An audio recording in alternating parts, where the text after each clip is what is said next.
All right, guys, here we are. Back again. It is October the 10th, 2023. This is episode 23 of Out the Top. Back again with Dan Carter. How are we? We're good. So we'll preface the start of this episode with we were going to do an episode. We told you guys we were going to do an episode at Bikini Bottoms. Well, as life happens, we didn't get that chance. We had a guest lined up, DC Thompson. He had a bad day, blew a motor. He went home. And then I don't know if you want to tell everybody what happened to you. Dan had a little mishap during the race. Wasn't feeling too great. And so we just nixed it because that was late in the day for you and DC. Right. So it's kind of late in the day. It was just going to be a headache and a big mess. So we just decided we would wait until now. Speaking of which, and will I get actually into your runs here in a little bit? You want to tell everybody kind of, so I think it was your second cup run. Yeah, and it after watching the video, and I've never watched the in car, and I'm pretty sure it was more violent on the in car than it was the actual pictures and videos. I've had a couple of people send me pictures, a couple of people send videos, but basically there was a double jump right after the start line takeoff. We took off from the start line. We're taking it easy. We don't have a good we don't have good luck at Bikini Bottoms. Everybody pretty much knows that. I was just excited that we finished stock class and one round of cup without being attached to an excavator. But come off the start line, come up to the double jump. It's one of those double jumps that you can really over jump it if you're not careful. I let out of the throttle. When I got back in the throttle to hit the jump, the accelerator pedal just went to the floor. Nothing happened. So we come up a little bit short on the double jump. The car nosed into the backside of the double jump. It did like roll over it, but it it hit hard. It hit hard. I'm trying to think the the best way to put this without getting too graphic, but if everybody knows what the 5-point harness, there's a 4-point, there's a 5-point, and if anybody knows what that 5-point harness does when you have an accident, then they know where I'm coming from. It did it, but it did it, and it knocked the wind out of me. It hurt my tailbone. It squished me pretty good, and it did knock the wind out of me times 10. Well, that's the only way I can explain it. The car come to a stop. The only thing I remember, Cody Kaysen got there really quickly. Adam Coots got there quickly. They were like, "What's going on?" I was like, "I just need a minute. Like I don't know what's going on. Like I'm hurting. I can't breathe." And then all you guys show up. I'm just like, I need some water. Like I was talking in my squeaky voice. Yeah. I didn't know. I was standing over there filming, and I just thought it died. Like I didn't realize. Like I stood there, and Cody was like right there, and I hollered at Cody. I said, "Cody, what's going on?" And he just gave me the this sign, and I'm like, "Well, no shit. I know he's not going, but." Right. And then I seen everybody like start towards you, and I'm like, "Oh shit, he may be hurt." And so I take off across the I don't know the race course right there. I take off across through there. I get over there, and I'm going to call this dude out on the podcast, and I hope he listens to it. I don't give a shit. Knox, buddy, you don't know how close he was. He come down there, and he looks at me, and I'm in a vest, or I've got the highlighter T-shirt on. I've been filming. You know, we've filmed the last 4 or 5 races. We didn't have vests on, but we've wore the highlighter shirts like everybody else wears, and uh, nobody. I mean, that's what he wears Right. is the orange highlighter shirt, the whatever high vis. And he looks at me and he said, "You don't need to be out here." And I just looked at him, and I actually turned around and started to walk away. And then I'm like, you know what? Um, if you're going to tell me I can't be out here because I don't have a vest on, turn your grumpy ass around and go back to the front and get you one on. Right. We've got, or get some safety people on the course outside of us taking videos. Right. You know, uh, so that's something that I think we're going to have to watch, boys, because yeah, we'll just leave that Yeah. there. And like I know it's for insurance purposes, and their thing is, well, you either need a race suit or you need a vest on. Well, half the people that's out there, filming don't have vests. So it's one of those that. Well, And two, and I don't care to he wear knows you well one. enough. Right. He knows you well enough that knows that I drive for you. You're just out there checking on me. Yeah. The course is dead. There's nothing going on. Yeah, I waited. We waited. Right. And I heard him say at the driver's meeting, you got to have a vest on or a fire suit or whatever. But if that's the rules, the man enforcing the rules needs to have a vest on. Right. Well, I just thank all you guys for coming out so quickly to check on me. I mean, it was a scare because it's one of those that, it all happened so quick. And then come to find out, the only thing that caused that was a blown EFI fuse, which, good thing it wasn't nothing major. But, that whole thing could have turned bad quickly. But I'm just glad everybody was out there to check on me. And Well, we just seen DC go through what he went through. Right. It don't take much. That's right. Which I'm glad, the Hans did what it was supposed to do. Like, I will be honest with you. My junk is sore, but it could have been a lot worse. But everything else did what it was supposed to do. The Hans worked perfectly. Helmet just fine. Safety harnesses just fine. Yeah, I'm sore, but that's the reason we didn't race Saturday. Had Wyatt Wilson helped us out. Brantley Havens helped us out. Can't thank those guys enough for running for us and making sure we were good to go. But we're just being cautious, and we were sore, but we didn't want to take a chance. Well, there wasn't no point on Saturday of. Well, yeah. It's not like we could have made up any points anyway. No, and listen, if you were already hurting, Saturday was not the place for you. It was Right. wild. There were some good courses though. It was, as far as Saturday goes, I was glad to see. I was glad to kind of sit back and be able to watch, rather than being in the mix and trying to get ready and not really watch what's going on. That was definitely a year at Bikini Bottoms to remember. All right, so we talked about it a little bit. We'll go over your particular runs, what you thought of the stock and the Cup course. Of course, you didn't get to run the second Cup course, but we'll talk about that, and then we'll just kind of talk about the overall, last event, I guess. So, give us a little bit about.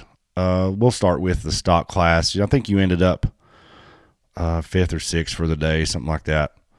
Listen, that stock class claimed way more racers than I thought it would.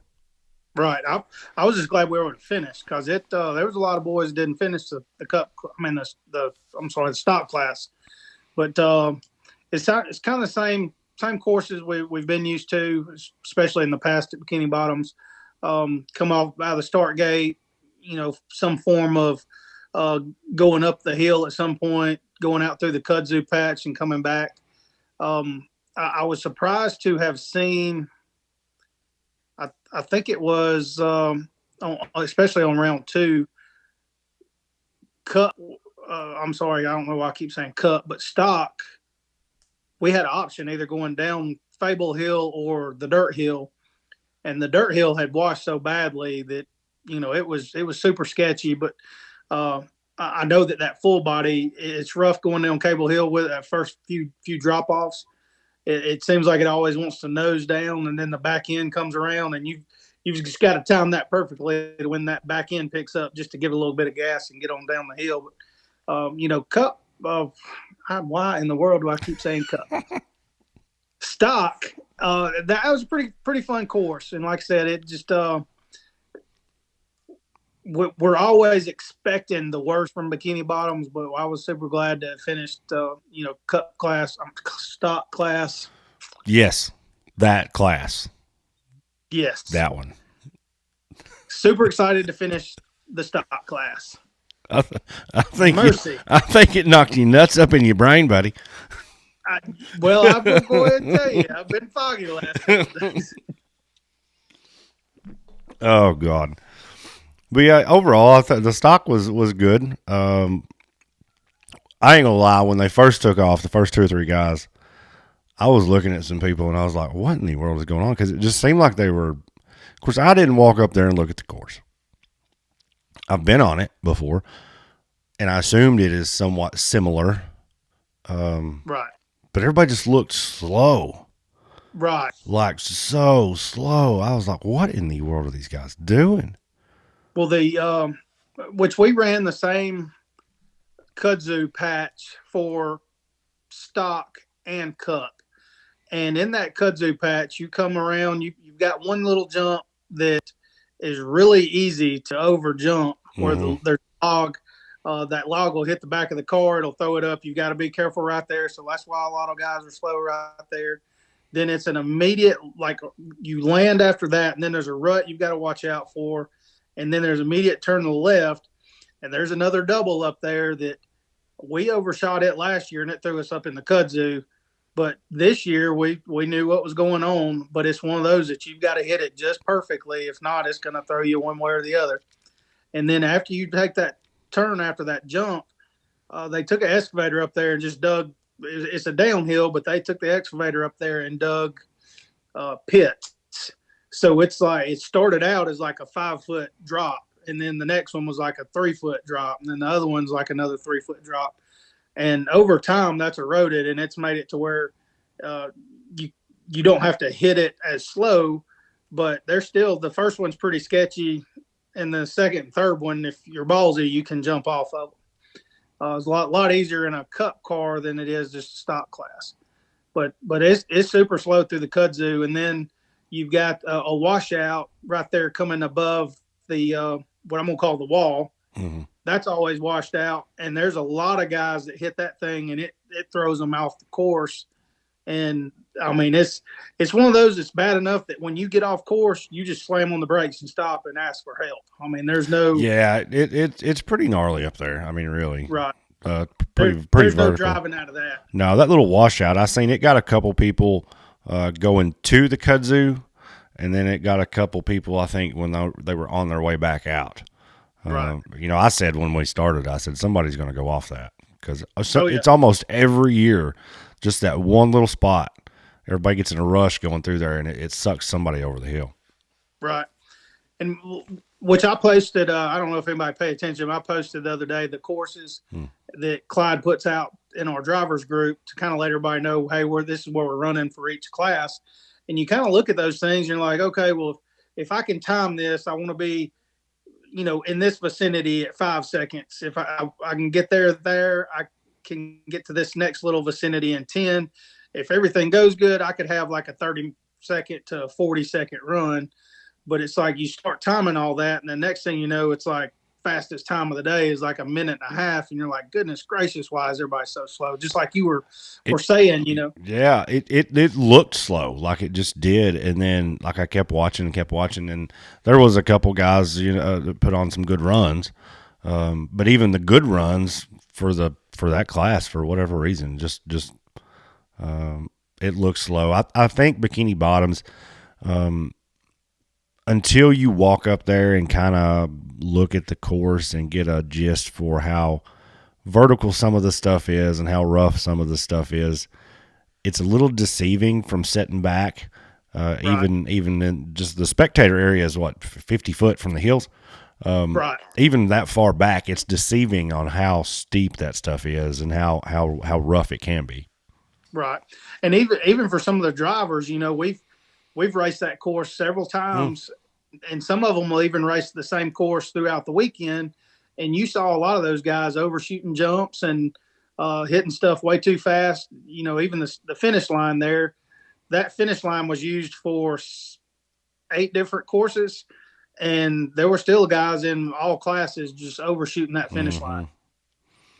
Mm-hmm. What about the cup? Like you said, cup was pretty much the same. Uh, Other than, see, did they had to come over the wall, didn't they?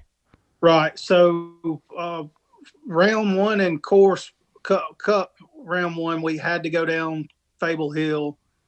Round two, we had to go down the dirt hill. And the first run, felt pretty solid. Like I said, I was still kind of reserved. I didn't, my thoughts were we don't want to destroy the car all in one day. We wanted to be able to race all weekend. But course was kind of mild, other than coming down Fable Hill. But you can come down Fable Hill a lot faster in a cup car than you can a stock car. Oh yeah, absolutely. But The wheelbase helps you there. that's right. So I don't know where we wound up on Hill One. I would, if I had to guess, is probably middle of the pack. Yeah, I and didn't then, look. Hill Two. That's when we come off the start gate, and we lost the EFI fuse. It blew, and which now after the fact, we know what we've got to do to correct that issue. But surely didn't help us for the Cup round two. No, there was some good racing though.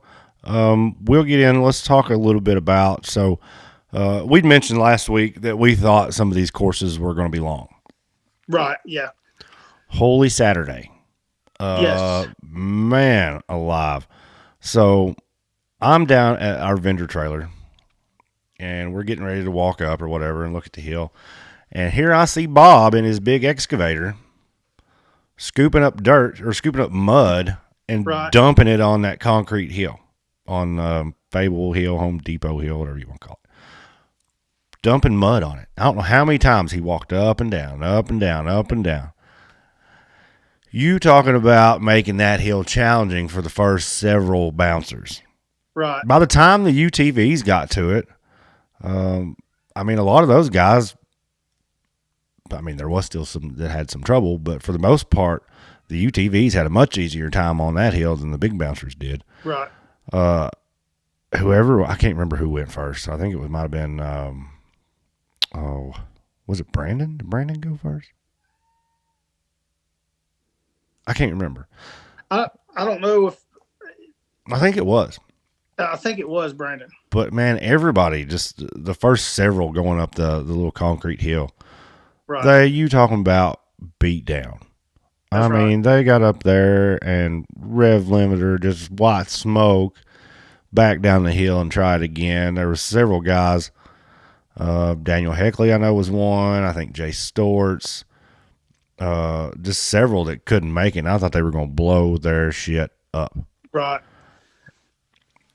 Hill 2 was a lot more of the same, except Right. they come out of the gate and straight to the dirt wall.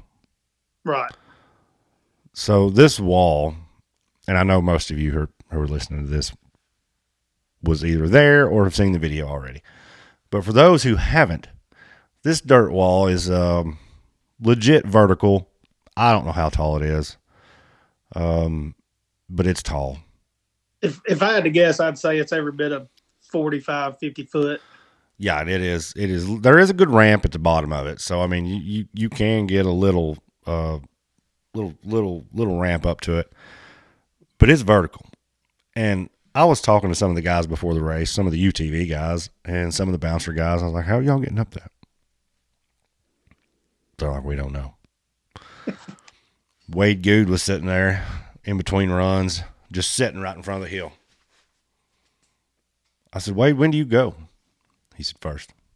That's right. I said, "Like on that?" He said, "Yep." Said, "How the hell are you going to get up that?" "I don't know. That's why I'm sitting here." And I mean, that was everybody's. Right. Nobody had any idea. They all had this plan, and Wade kind of took the UTV line, the way those Right. guys were trying to go up and hook to the right and go up, which didn't work for a lot of people. But the guys who got up it more or less just backed up and just matted it. Right. I think it was Clayton Smith sent that reject fab buggy to the moon. Right. Heckley had a good run. Tyrant put on a show getting up that hill. Wade put on a show. He had a hard time with it. Yeah. There was several guys that I don't know. For me as a spectator, that was probably, if you could get past the 18 hours of recovery that we had, that was probably the wildest Rock Bouncers show I've seen. Yeah. In a long time. It was definitely one to remember, because I'm like you. It was a good, even though it was a dirt hill, it was one of those hills that not necessarily who had the most horsepower made it up it. It took skill to get up that hill. Yeah. And there was a lot of guys that it got better throughout the day, but it was still the old school beat down of a weekend that you would expect to see at an SRS event. So I've got one request though. For the next race, we need to get Ethan Martin a printout of the course and tape it to his dash. I know he won, but both runs, he missed a part of the course and had to backtrack and do it all over again. So we need to get him a map, something he can see, or get some flashy lights up there. Or maybe he needs a full-face helmet so he keep the dust out of his eyes. There you go. I told him, which I know I shouldn't be giving anybody any kind of advice, but I was like, Ethan he's got what it takes to win this race. And I told him, I said, you get to watch a few of these guys hit Cable Hill, watch how they hit it, and then you need to listen to me, because I've been up this thing in UTV before when it was wet. And I was like, I don't know how many people have been up it when it's wet, but the only way to get up this is hit it wide ass open. And he did that. And I think I remember telling him, I was like, when you get up it, I don't remember if it was that run or the next run. There was one run, as soon as you got up it, you had to take like immediate left and go up that cattywampus of a hill. Mm-hmm. It's like I said, just be sure you hit that thing straight on. I said, don't hit it at an angle. It may roll you. Hit it straight on. And I said, be careful going over the water. I was like, you don't want to get any kind of sensors or anything wet. He's like, Dan, I just got to get up the fucking hill. And I was like, I understand that, but you need to plan it in stages. And he wasn't worried about anything else other than getting up the top of the Cable Hill or the top of the dirt hill, either one. Like, that was his obstacle. And after he got to that obstacle, he's like, who cares? As long as I get to this obstacle, I'll figure the rest of it out. Yeah. and he did. He like, I remember he come back down. I didn't know that you were supposed to go all the way to the edge either. I didn't see that race line flag until he come back down. Everybody's like, he went the wrong way. I'm like, no, he's doing it right. And I pulled up the map that I had on my phone. And I was like, I think he's doing it right. You should be able to come down anywhere you want right up there. And they're like, he forgot to go around the race line flag. I was like, oh, shit. But as soon as he come around, everybody was standing there telling him to turn around and go back up. Yeah. But he did. I'm super proud of Ethan this weekend. I am too. I'm glad to see him get one. I know he's had some struggles with that buggy. Right. And I'm happy for him. I know there wasn't a whole lot of finishers, and he was, one of the only ones to finish both hills. But if he would have made the right turns on both of those courses, he would have blown them out of the water, like completely, right. Not even a snowball's chance. So I look forward to seeing what he's able to do if he can keep that buggy together for a string of some races. Ought to be pretty good. Oh, yeah, for sure. All right, guys. So we're going to try a new little segment for you guys. We've been sitting here talking about it, and we don't know what the hell to call it. So you guys name it. Good. It's going to be like a couple people who had maybe some bad luck, and then a couple people who had like a good luck or people we don't usually see maybe up front that showed up and showed out. So we'll start with our bad luck runs for the weekend. I think the winner of bad luck was Bill Curtis. Yeah, Bill Curtis. Oh, Bill. Um, Hey, he is a driver. You watch that video. he was driving it to the end. He was trying to drive out of that. And if that steering linkage wouldn't have broke, I would say he would have come on down. He was driving it. So go to the Rock Life Offroad TikTok page, and there's a video on there. And Bill comes over the concrete hill, and on Friday comes over not the cable hill deal, Right. and doesn't make it out of the first ledge. Right. And it does Cherokee. Yeah, it does an endo, more or less stand straight up, and then when he gasses it to try and set it back down, it popped a steering linkage or something, and that dude tumbled. And I use that word loosely. I don't know what you call it. Yeah. He fell from the top of that damn mountain onto his roof. I asked him Saturday. I was like, "Mr. Bill, you doing all right? How's everything going?" He said, "Oh, I'm fine, a little sore." He said, "But we've got to talk about these recovery guys." He said they were there so quickly, and they were asking me if I was okay. And he said, "Hell, will y'all just hold on a little bit? I just have figured out what happened." Dude. He said, "I didn't even have time to wiggle my toes or anything before they're asking me if I'm okay." No, dude, I thought he was hurt. I did too. Because, and you can watch in my video, his head's hunkered over like this. And we all thought he was out. And he may have been for just a moment. But the damn roof was holding his head down. Yeah. I mean, it crushed. If it hadn't have had that XO cage on it, it could have been bad. That cage bent up pretty good, but I do think that saved him nonetheless. Right. I just hope that he wipes that off his brow and we see him back in the VIN class. They'll straighten that thing out. He'll be back. Yeah. Another bad luck customer for the weekend. I don't know. We're gonna have to rename him. He was Mr. Consistency forever. I was pulling so hard for him this weekend too. He had a rough weekend. Yeah. Had a pretty good lead in the bouncer class in points. That's tightened up now a little bit because Brandon Davis DNF'd 2 runs in the big bouncer and had a, I don't know, 58 point lead or something in the stock class. Right. And DNF'd one of those runs, trying to cheat not cheat.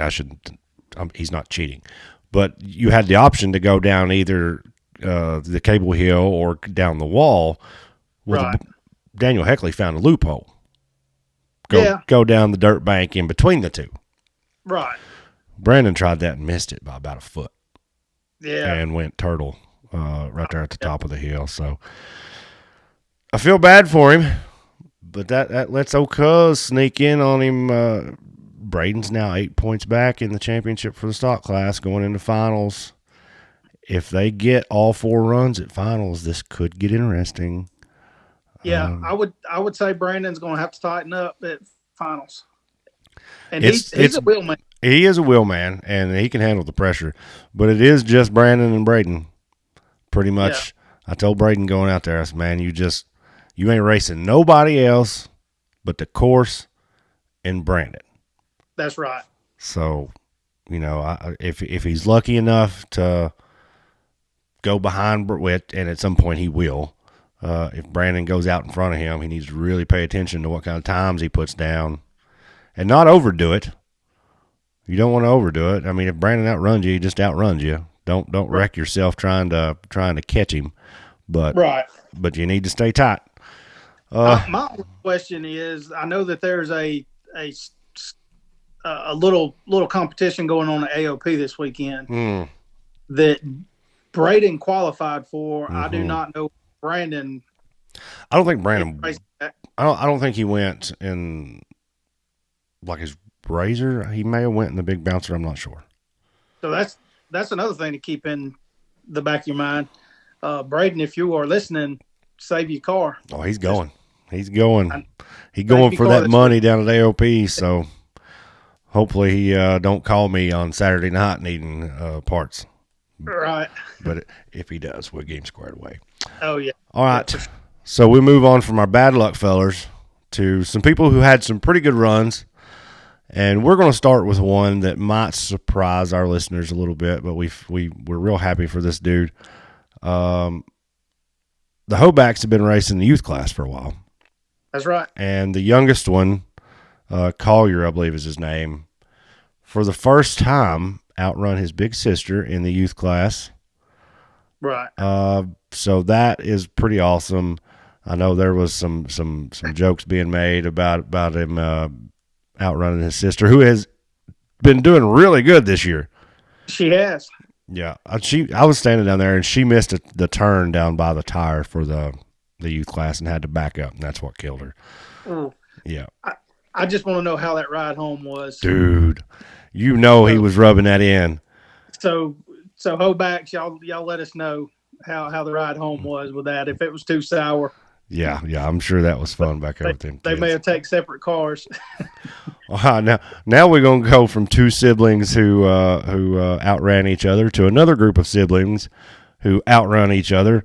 We're talking about the Caissons for the Cup class, and so Clay Caisson and Cody Caisson first and second for the Cup class, but we're really talking about Cody in this one. First Cup podium of the year, maybe I'm thinking it's his first ever. I know he run for Clay a little bit last year, but I don't think he got on the boxes any. I could be wrong, so don't shoot me if I am wrong. But we know it's his first this year. Right. Yeah, I'm not 100% sure if this is his first Cup podium or not, but it well deserved. Yeah. Glad to see that. Glad to see Cody do well. I know Clay. Every time he's running, Clay is rooting him on. Screaming and hollering and carrying on and wanting his brother to do good. And so it was glad to see them share the top two spots. So congratulations to those guys. We'll start doing a little bit of this maybe after every race. We'll call it something eventually. I don't know. Yeah, you guys help us with the name. And I know there's plenty of people listening. Y'all can help us with the name. And good luck, bad luck. What? Yeah, just good day, bad day. We'll try a new name every week until one sticks. Yeah, we'll figure something out. And this, it's pretty awesome to see. Like I know that we've got listeners, and we appreciate everybody listening. But all you guys coming up to me at Bikini Bottoms, telling me how much you love the podcast, how you listen to it going down the road. For one, put your seatbelt on. For two, we appreciate you listening. But any kind of insight, criticism, whatever, feel free. I'm good or bad, I don't care. Any kind of insights, we'd love to hear it. Dude, I had somebody, and I can't remember now who it was. Somebody came up to me Saturday morning, and they're like, "Hey, man, I want you to know that you've kept me entertained all week. I drive a truck, and I've listened to." At first, I was like, "Oh, like y'all been listening to us karaoke down here in the campground. Like you've been laughing at us trying to sing." But no, he's like, "I drive a truck, and I started listening to the podcast, listened to the whole thing last week, and got caught up, and I really like it." So that was cool. I'm starting to get more and more of that, and it means a lot. It helps us because we ain't making no money on this. We're doing this because we like it. So it means a lot and lets us want to continue doing it on a pretty regular basis. So keep it coming, boys. We appreciate it. All right, guys. So coming up next for the National Rock Racing Association, of course, is the series finals at Mid-America. And womp womp, we are probably not going to be making that trip. Dan made the joke earlier. He said, we've always wanted to go to finals, or always wanted to not have to go to finals because we had such a big point lead. We don't have to show up. Right. And we were laughing at it, and then it's kind of true. He's in 5th in the stock class and can't go up, can't go down. So yeah, just after the year we've had, it just makes no sense for us. So we're going to hang out at home and watch the excellent live coverage from Rock Racing TV. right. I hate that we're not going because, like you said, I've not missed a finals since 2017. Yeah, I'm with you. I mean, we've been Bikini Bottoms a few years, Mid America a few years, Disney a year. I mean, so we're right there with you. I mean, we're pretty close, but it just don't make sense to us because, like you said, we can't go up in points, can't go down in points.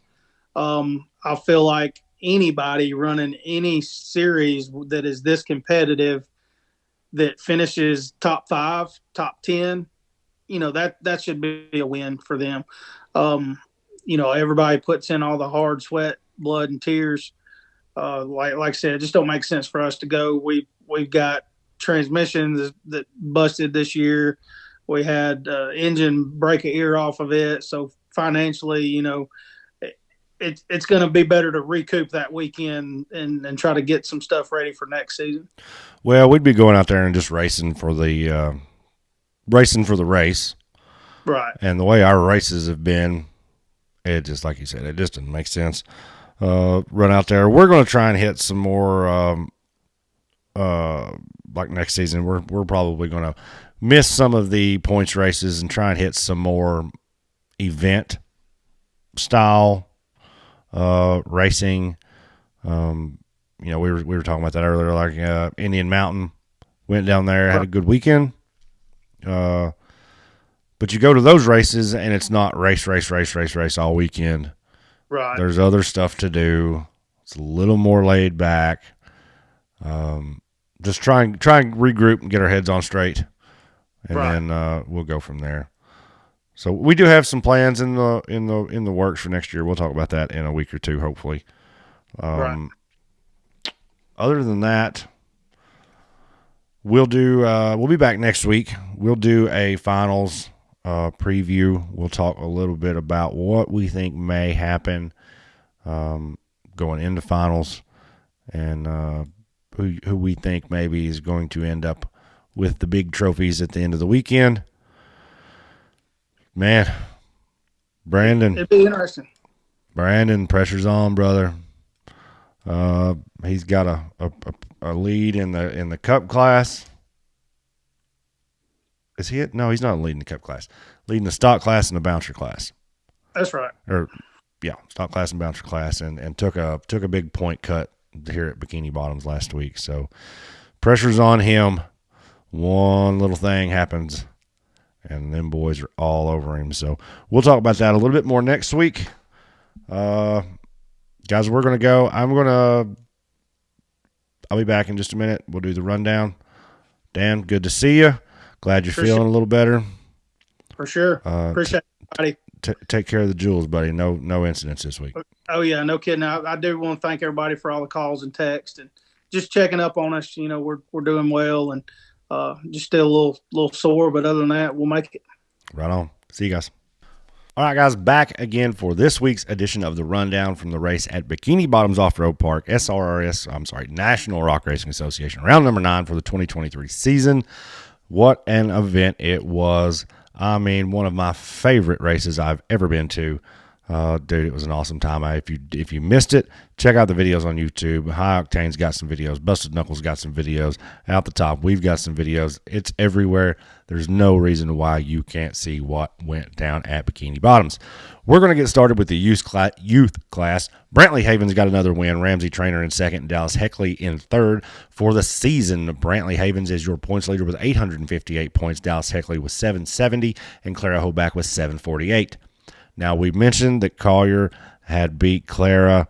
We're going to have to retract that statement. He did beat Clara in run 1. She got him for the weekend, but hey, he got his one run in, so we'll give him credit for that.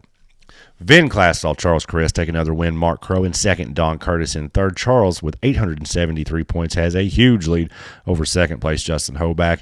Don Curtis in third. Stock class saw Adam Coots with the win, Daniel Heckley in second, and Braden Upchurch with his fifth podium in a row.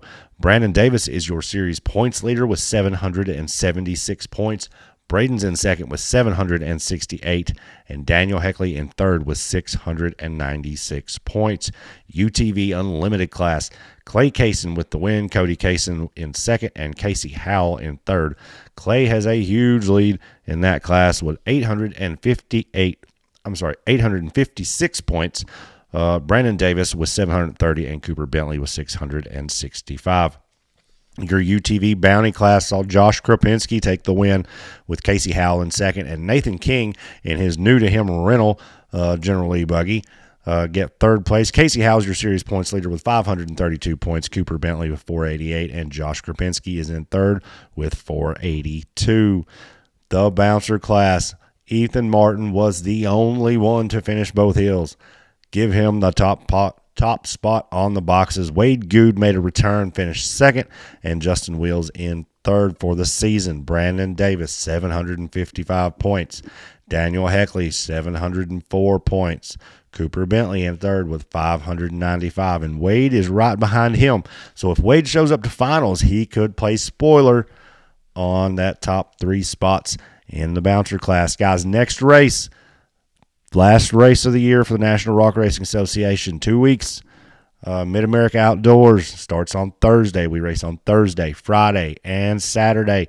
We're going to have a pre-show the week before. We're going to try and give you guys that are driving to Mid-America. We're going to give you something to listen to next week.